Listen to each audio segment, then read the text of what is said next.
समाज सेवक नहीं, ऐसे समाज को नेतृत्व करने वाली इस प्रकार की संस्था को मैं सलाम करता हूँ। मैं चाहूँगा कि आपके अभियान से हमारा देश फिर अपनी पुरानी जो ओल्ड ग्लोरी और ख़ास करके जो मेडिकल प्रोफेशन है उसमें सुधार आए। नमस्कार, मैं हूँ अर्सला खान और आप देख रहे हैं प्रोग्रेसिव इंडिया का कार्यक्रम प्रोग्रेसिव हेल्थ। जी हाँ, ये वही संगठन है जो जनता के मुद्दों की बात करता है, जो देश को प्रगतिशील बना रहा है। अब आप ये सोचेंगे कि एक देश प्रगतिशील कैसे बनता है, तो जब एक व्यक्ति प्रगतिशील बनता है, उसके साथ एक समाज प्रगतिशील बनता है, उसी के साथ हमारा देश प्रगतिशील बनता है। इस खास मुलाकात में आज मैं मौजूद हूँ न्यू फ्रेंड्स कॉलोनी में डॉक्टर RK तुली जी के साथ, जो सोहम क्लिनिक के मालिक हैं, और इनसे जानेंगे, जो MBBS और MD डॉक्टर हैं, इनसे जानेंगे कि इनके शुरुआती दौर कैसे थे और इतने बड़े मुकाम तक ये कैसे पहुँचे हैं। सबसे पहले डॉक्टर रविंद्र तुली जी, मैं आपका बहुत स्वागत करना चाहती हूँ। धन्यवाद सलाह। मेरा सौभाग्य है कि आपके माध्यम से हम अपने देशवासियों तक इस स्वास्थ्य प्रणाली की एक जो मुहिम है उसमें आपके माध्यम से हम सब लोगों को अपने स्वास्थ्य के बारे में एक स्वास्थ्य चेतना पैदा कर सकें, तो यही हमारा उद्देश्य है और इसके लिए मैं आपका आभारी हूँ। धन्यवाद डॉक्टर तुली। अभी जैसे आप पूरा ये क्लिनिक संभाल रहे हैं, सोहम क्लिनिक, राइट, इसके साथ आपके पास कई डिग्रीज भी हैं, जैसा हम देख पा रहे हैं पीछे, और भी आपके पास कई बड़े बड़े ओहदे हैं। इस मुकाम तक पहुंचने तक का सफ़र कठिनाइयों वाला ज़रूर रहा होगा, इसमें कोई दो राय नहीं है। तो आप कुछ ऐसा किस्सा साझा करना चाहें? मैं ये नहीं कहूँगा कि ये मेरा सफ़र कठिन रहा, बल्कि ये सफ़र बहुत आनंदमयी रहा।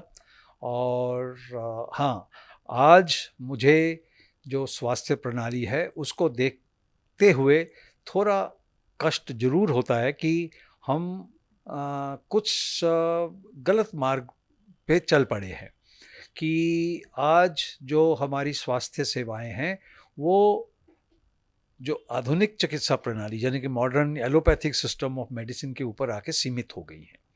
और यह सिस्टम बहुत अच्छा है, इमरजेंसी स्टेज में, एक्यूट सिचुएशंस में लोगों की जान बचाने के लिए, एक राहत देने के लिए एक ही उपाय है। परंतु इसके तहत ज़्यादातर कोई ऐसा रोग नहीं है जिसका एक सक्षम इलाज हो सके, एक रिलायबल, एक डिपेंडेबल और एक सस्टेनेबल लोगों का इलाज हो सके। दुर्भाग्य से उसके लिए हमें जो हमारे जिसको सो कॉल्ड ऑल्टरनेट सिस्टम्स या ट्रेडिशनल सिस्टम्स कहते हैं, हमारे देश में आप जानते हैं कि एक ministry of health and family welfare है, जिसके तहत एलोपैथिक सिस्टम के आधार के ऊपर देश की स्वास्थ्य सेवाएं प्रचलित है। परंतु उसके साथ साथ हमारे देश में एक मिनिस्ट्री ऑफ आयुष भी है, जो कि हमारे जो ट्रेडिशनल सिस्टम्स हैं, आयुर्वेदा, योगा एंड नेचुरोपैथी, यूनानी, सिद्धा, होम्योपैथी, उनकी भी साथ के साथ, परंतु आई डोंट नो किस वजह से उनके बीच में एक अच्छा तालमेल नहीं बन पाया है। इस तालमेल बनाने के लिए इसको हमारे देश की जो नेशनल हेल्थ पॉलिसी है वो कहती है कि there should be integration of all the systems of medicine, ताकि लोगों को हर सिस्टम की जो अच्छाई है वो उनको संपूर्णता मिल पाए, और हर सिस्टम में कुछ ना कुछ खामियां हैं ताकि उससे हम अपने को बचा सकें। जैसे मैंने कहा, एलोपैथिक सिस्टम बहुत अच्छा सिस्टम है, विशेषकर कि जब क्योंकि लोग बाज आएंगे नहीं, अपनी सेहत का ख्याल करेंगे नहीं, वो तभी जागते हैं जब घंटी बज जाती है, तो फिर भागते हैं जान बचाओ हॉस्पिटल में। तो हॉस्पिटल में उनकी जान तो बचा ली जाती है, बच जाती है, परंतु उनको बहुत सारी दवाइयों के ऊपर निर्भरता होने लगती है, और दुनिया में कोई ऐसी दवाई नहीं है कि जो जिसमें कोई नुकसान ना हो। परंतु जो फादर ऑफ मॉडर्न मेडिसिन है, हिप्पोक्रेटिस ने कहा था दवाई के बारे में, जो इलाज हो वो प्राइमम नॉन नोसियर, यानी कि सबसे पहले दवा ऐसी हो जिसका कोई नुकसान ना हो। परंतु तो आप जानते हैं, डॉक्टर तुली कह रहे हैं कि दवाइयाँ नहीं खानी चाहिए, ऐसा क्या? नहीं देखिए, मरता क्या ना करता, पहले जान तो बचानी है। ठीक है, जान बचाने के लिए कोई दवाई, ऑपरेशन, और यही एलोपैथिक सिस्टम की महत्वता है कि एलोपैथिक का शब्द क्या है। एलो मीन्स बाहरी, बाहर से, कि बाहर से कोई दवाई, बाहर से कोई इंटरवेंशन, बाहर से कोई सर्जरी होगी तो हम उससे, पैथी मीन्स इलाज, तो बाहर की चीज़ों से इलाज किया जाए। परंतु कष्ट क्या है, गड़बड़ मेरे अंदर है और मैं उसका इलाज बाहर से ढूंढ रहा हूँ। अगर जो मेरे अंदर जो गड़बड़ हो गई है उसको संवारा जाए, उसको सुधारा जाए, तो जिसे कहते हैं ना हीलिंग, तो मेरी प्रतिक्रिया है, ये मेरी जिंदगी का आधार है। तो अपने आप हीलिंग मीन जो पुराना गंद मल शरीर में इकट्ठा हो गया उसको निकाला जाए। उसके लिए जो ये हमारे विशेष जो आयुष सिस्टम्स हैं, खास करके उसमें आयुर्वेद की पंचकर्मा प्रणाली है, इसी प्रकार जो योग अभ्यास और नेचुरोपैथी इत्यादि है, उनका मूल सिद्धांत है कि आप को रोग हो ही ना। जैसे कहते हैं prevention is better than any cure, सारी दुनिया ने माना है कि prevention is the best cure, है ना। तो प्रिवेंशन का क्या मतलब है कि हम अपने को बीमार होने ही ना दें। तो वो प्रिकॉशन बेटर देन क्योर था ना, प्रिवेंशन हो गया जी। तो उसमें ये है ना कि पहला सुख निरोगी काया, तो निरोगी मीन्स जो एक, काया मीन्स लाइफस्टाइल, तो ऐसी मेरी काया हो कि मुझे निरोग रखे, तो सबसे बड़ा सुख तो इसमें है। और हम सेहत के बारे में क्यों बात करते हैं, क्योंकि जो इंसान है, एक वैदिक सेइंग है, धर्मार्थ कामा मोक्षमम शरीरम मूलामुथमम, यानी कि हमें जीवन में कुछ भी पाना है तो हमें क्या चाहिए, एक अच्छी सेहत, सेहत के साथ एक अच्छा विचार हो और मेरे अंदर एक अच्छी स्पिरिट हो। तो उसको पाने के लिए हमें ये जो शिक्षा मिलती है, ये हमारे वेदों से मिलती है, आयुर्वेद से मिलती है। अभी आपका एक आर्टिकल मैं देख रही थी, इसमें आपको मिरेकल मैन कह रहे हैं। हाँ, इसमें मैंने अभी देखा, तो वो आप कुछ बताना चाहेंगे उसके बारे में? मिरेकल क्या शब्द है, मिरेकल का मतलब है कि जो हम उम्मीद नहीं करते वो हो जाता है। और ये मैं नहीं करता, ये सबके अंदर वो शक्ति है। दुर्भाग्य की बात है कि आज सारी जनता ये सोच रही है कि हम बीमार हैं तो हमें कोई दवाई ठीक करेगी। दुर्भाग्य, जैसे मैंने कहा, दुनिया में नंबर एक ऐसी कोई दवाई नहीं है, अगर उसका एक फ़ायदा है तो शायद उसके साइड इफ़ेक्ट्स की लिस्ट में आप 10 नुकसान गिन लेंगे। कोई दुनिया में ऐसी दवाई नहीं है आज, विशेषकर एलोपैथिक सिस्टम में, जो हार्मलेस हो।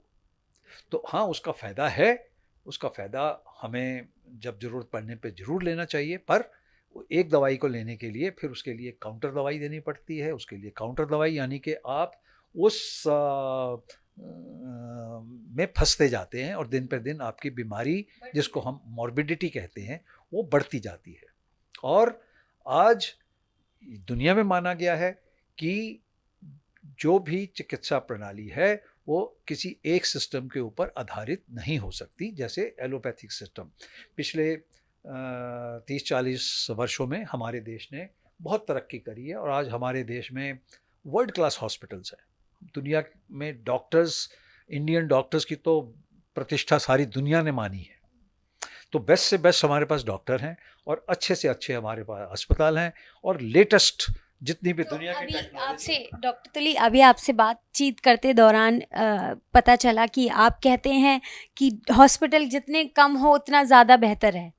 हाँ, कम हो, उनका एक बैलेंस हो। जैसे मैं इसी बात पे आ रहा हूँ कि आज हमारे पास अच्छे से अच्छे हॉस्पिटल और दुनिया के डॉक्टर्स, भारतीय डॉक्टरों को दुनिया सलाम करती है, इतने अच्छे डॉक्टर हैं। और इतने डॉक्टर जो इतनी मेहनत से, परिश्रम से, भावुकता से काम करते हैं। हाँ, जैसे आपने कोविड के दौर में देखा कि डॉक्टर्स ने अपनी जान लगा दी, कितने सैकड़ों डॉक्टर्स ने तो अपनी जान खो दी कोविड युद्ध के अंतर्गत। तो परंतु इन्हीं 30-40 सालों में जितनी बीमारी हैं वो लगभग 3-4 गुना बढ़ गई। जहाँ हमने इतनी तरक्की करी है, आज एनसीआर में जितने अच्छे हॉस्पिटल हैं उनकी एक बड़ी तादाद, एक अच्छी परसेंटेज विदेशों से लोग आते हैं यहाँ पे इलाज करवाने। यानी कि हमारे यहाँ इलाज की सुविधा है, मगर वो कोई ऐसी दवाई या डॉक्टरी नहीं है कि जो बीमारी को जड़ से ख़त्म कर दे। उसके लिए आपको जो हमारी वैदिक सोच है उसमें जाना होगा। इसमें एक हमारी सिस्टम ऑफ एक्यूपंक्चर है जिसको आजकल चाइनीज़ सिस्टम से माना जा रहा है, परंतु इसका राज है कि ये हमारी भेदन क्रिया, हमारे आयुर्वेद का अंग रहा शुरू से। और जैसे भारतीयता बुद्धिज़्म के नाम में ईस्टर्न कंट्रीज़ में फैली और वहाँ की इस एक्यूपंक्चर सिस्टम को बहुत उन्होंने उसको बहुत प्रोग्रेस करवाया और आज ये चाइनीज़ सिस्टम माना जाता है। तो ये एक ऐसा सिस्टम है कि अच्छी से अच्छी मेडिकल इमरजेंसी में अच्छी से अच्छी दवाई, बल्कि इंट्रावीनस दवाइयों से भी ये आपको चुटकी भर में एक बहुत कम समय में उभार के ला सकता है। और इसका जो सिद्धांत है वो हमारा जो योग क्रिया है सेम है। जैसे हमारी योग क्रिया में ईडा पिंगला है तो चाइनीज़ मेडिसिन में यिन यांग है। तो उसमें कहते हैं अगर हमारा ईडा पिंगला सूक्ष्म नाड़ी संतुलित होगी तो हम स्वस्थ रहेंगे।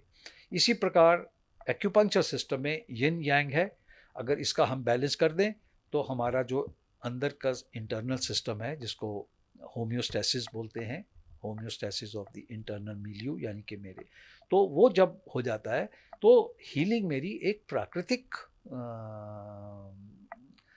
शक्ति है और बीमारी धीरे धीरे दूर होने लग जाती है। उसके साथ साथ जब मैं एक सक्षम मेडिकल डॉक्टर हूँ, आज मुझे 52 साल अपनी एक्टिव मेडिकल प्रैक्टिस में हो गए और मैं बड़े गर्व के साथ कहता हूँ कि मैं एक मेडिकल डॉक्टर हूँ।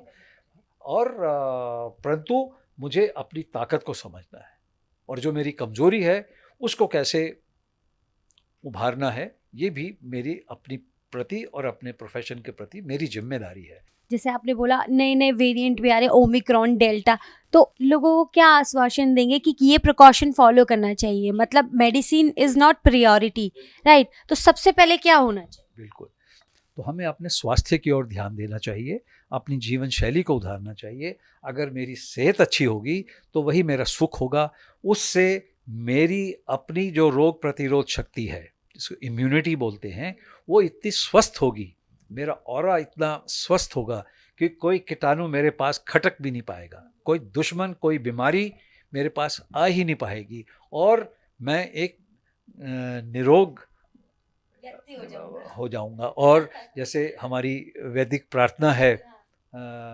सर्वे भवन्तु सुखिना, कि मैं सब लोग सुखी रहें।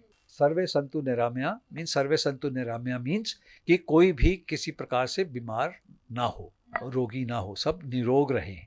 हाँ, तो उसको प्राप्त करने के लिए फिर हमें अपनी जो वैदिक क्रिया है, देखिए जो भी दो अलग सिस्टम ऑफ मेडिसिन है उनको हम इकट्ठा यूज़ नहीं कर सकते क्योंकि उनकी फिलॉसफी अलग है, दवाइयाँ अलग हैं, वो दवाइयों का आपस में इंटरेक्शन क्या होगा ये कोई नहीं बता सकता। तो इसलिए हम कोई दवा बेस सिस्टम्स को आपस में इकट्ठे इस्तेमाल नहीं कर सकते।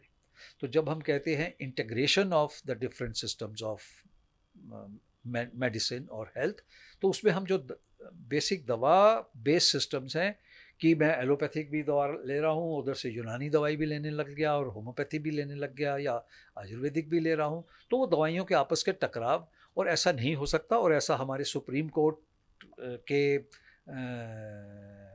रूल से डिफरेंट सिस्टम्स ऑफ मेडिसिन हम प्रिस्क्राइब नहीं कर सकते। परंतु जो दवा बेस्ड सिस्टम है जैसे एलोपैथिक सिस्टम है या आयुर्वेदिक है या यूनानी है, उसको हम जो दवा रहित सिस्टम है, जो सिस्टम्स जो हमारे योग प्रणाली के ऊपर, जो आयुर्वेद की प्रणाली के ऊपर और जिसमें एक्यूपंक्चर सिस्टम भी आता है। तो जो ये दवा रहित सिस्टम है, इनको हम किसी भी दवा बेस्ड सिस्टम के साथ मिला के, और पहले हम डिजीज़ के बचाव के लिए, हमें बीमार हो नहीं, हमारी सेहत इतनी अच्छी हो, हमारा एक स्वास्थ्य कवच हो, ताकि हम बीमार हो ही नहीं। तो इसके साथ जैसे आप मेडिकल डॉक्टर हैं, तो होलिस्टिक वर्ड आपने जैसे अपने क्लिनिक में कैसे जोड़ा? होलिस्टिक का मतलब है, एक, जैसे हमने कहा, बहुत सारे डिफरेंट सिस्टम्स ऑफ मेडिसिन हैं, पर हर सिस्टम की अपनी अपनी ताकत है, अपनी खास फायदे हैं, मगर कोई सिस्टम कंप्लीट नहीं है। तो हमें उन सभी सिस्टम्स का, जैसे अभी मैं व्याख्या कर रहा था, कि जो दवा बेस्ड सिस्टम है उनको हम जो दवा रहित सिस्टम है उनके साथ मिक्स करें और इनका फ़ायदा उठाएं, जैसे system of acupuncture, acupressure etcetera, या पंचकर्मा है, योग क्रिया है, अष्टांग योग जो ऋषि पतंजलि ने व्याख्या की। आज योग को सिर्फ एक प्रकार के आसना या डिफरेंट एक्सरसाइज करके उसको बना दिया गया है। तो हम उस चेतना में रहें, हम उस ध्यान में, उस अवेयरनेस में रहें कि मैं एक प्राणी हूँ और मेरा प्राण मेरा सांस है, माइंडफुल ब्रीदिंग में रहें। और उसमें सबसे ज़्यादा जो योग है, योग शुरू शरीर में नहीं होता, योग हमारे मानसिकता में शुरू होता है, हमारे दिमाग में शुरू होता है, जिसको यमा नियमा के नाम से पहचाना गया। फिर आके आप आसना करें, प्राणायाम करें, ध्यान करें, धारणा, प्रत्याहार, कंट्रोल ओवर योर सेंसेस, और आपको उससे स्टेट ऑफ हायर, जिसको state of joyfulness, state of समाधि या सच्चित आनंद आपको प्राप्त होता है। तो ये प्राप्त करने के लिए आपको दवाइयाँ हेल्प नहीं कर सकती। इसी प्रकार जब आप बहुत ज़्यादा बीमारी में, जब आपने ये मिरेकल मैन कहा, तो मिरेकल का आर्टिकल में था ना वो? जी जी नहीं, ऐसे बहुत से। तो मिरेकल ये है कि क्योंकि जो मेडिकल पद्धति से जिन पेशेंट्स का इलाज नहीं हो पाता, उनको हम इन दवा रहित प्राकृतिक उपायों के साथ जब उनको सिस्टम को सपोर्ट करते हैं, तो धीरे धीरे उनका दवाइयों के ऊपर निर्भरता कम होने लग जाती है और उनकी अपनी जो हीलिंग पावर है, अपनी सेहत है, वो उभर के आने लगती है और उससे वो धीरे धीरे एकदम स्वस्थ हो जाते हैं। तो उनका बीमारी ठीक हुई, उनकी सभी दवाइयों से मुक्ति पाई और उनको एक शारीरिक, मानसिक और आत्मिक सुख और वो खुशी प्रदान होती है। तो उसको मिरेकल कहा जाता है। और मैं आपके माध्यम से समाज तक, देश के हर व्यक्ति को ये जागरूकता पहुंचाना चाहूँगा कि कोई ऐसी बीमारी नहीं, नंबर 1 आप अपनी स्वास्थ्य के जिम्मेदार खुद हैं और उसके लिए आपको एक निरोग काया, जिसका हम सब जानते हैं कि मुझे कितने बजे सोना है। सबसे पहले निरोग काया में एक अंग्रेजी की कहावत है, early to bed and early to rise, हाँ, makes you and me healthy, wealthy and wise. So everybody will like to be healthy, wealthy and wise. तो उसके लिए दर्शकों, मेरा आपसे सबसे बड़ा कि आप रात को 10 बजे तक प्लीज़ प्लीज़ प्लीज़ सोने की कोशिश करें। उससे आप सुबह उठेंगे, तो सुबह जो प्रभात समय है वो आपकी सेहत के लिए, आपकी मानसिकता के लिए, जब आप सुबह उठते हैं तो पंछी भी चहचहा रहे होते हैं, उसमें आप थोड़ा अपना स्वास्थ्य को ध्यान दें।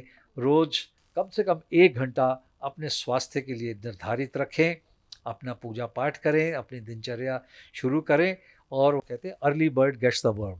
तो जब आप दिन जल्दी शुरू करेंगे तो आपके सारे काम अपने आप ठीक होने लग जाएंगे, आपकी टाइम मैनेजमेंट बहुत अच्छी होगी, आपके ऊपर कोई स्ट्रेस, टेंशन, एंग्जाइटी नहीं होगी, आप पूरा दिन इतने अच्छे से बिताएंगे। और ये जो 1 या 2 घंटे आप अपनी सेहत के ऊपर रोज़ लगाएंगे, उसका सूद आपको आज ही मिलेगा और कंपाउंड करके ज़िंदगी भर आप उसका आनंद ले पाएंगे। डॉक्टर आर के तुली जी, एक आखिरी सवाल मेरा आपसे ये होगा, प्रोग्रेसिव इंडिया के कार्यक्रम प्रोग्रेसिव हेल्थ की मुहिम आपको कैसी लगी और इस पर आप क्या कहना चाहेंगे? नहीं, बहुत अच्छी कि ऐसे जो समाज सेवक नहीं, ऐसे समाज को नेतृत्व करने वाली इस प्रकार की संस्था को मैं सलाम करता हूँ। और इससे लोग, जैसे मैं अभी हमने माना कि लोग जानते हैं मेरे लिए अच्छा क्या है, परंतु समाव वो करने में चूक जाते हैं। तो हमें अपनी करनी और कथनी में हम जानते हैं, मगर उसको हम अपने कर्म में भी लाएं, और इसके लिए इस प्रकार की समाज की चेतना जगाना ये एक बहुत अच्छा अभियान है। और मैं चाहूँगा कि आपके अभियान से हमारा देश फिर अपनी पुरानी जो ओल्ड ग्लोरी और ख़ास करके जो मेडिकल प्रोफेशन है उसमें सुधार आए। इंटीग्रेटिव होलिस्टिक जैसे हमने कहा कि एक संपूर्ण संतुलित सक्षम और सात्विक चिकित्सा प्रणाली को उभार के हम लाएं, ताकि डॉक्टर्स की जो पुरानी इस देश में डॉक्टर्स को हमेशा भगवान का ओहदा दिया गया है, तो हम उसके ऊपर उतर के आएँ और अपने प्रोफेशन की जो हमारी पुरानी ग्लोरी है, कहते हैं bring the old glory of the profession back, ये मेरी प्रार्थना है। अच्छा, एक लास्ट बार आप जो लाइन दोहराते रहे, एक बार वो हो जाए। पहला सुख निरोगी काया, उत्तम स्वास्थ्य सर्वोत्तम माया। तो ये थे हमारे साथ डॉक्टर R.K. तुली जी, जिन्होंने काफ़ी सारी बेहतर चीज़ें हमें फॉलो करने के लिए बोली, और उनका ये भी मानना है early to bed early to rise makes a man healthy wealthy and wise. तो इस खास मुलाकात में सिर्फ इतना ही। मैं लेती हूँ आपसे अलविदा। नमस्कार।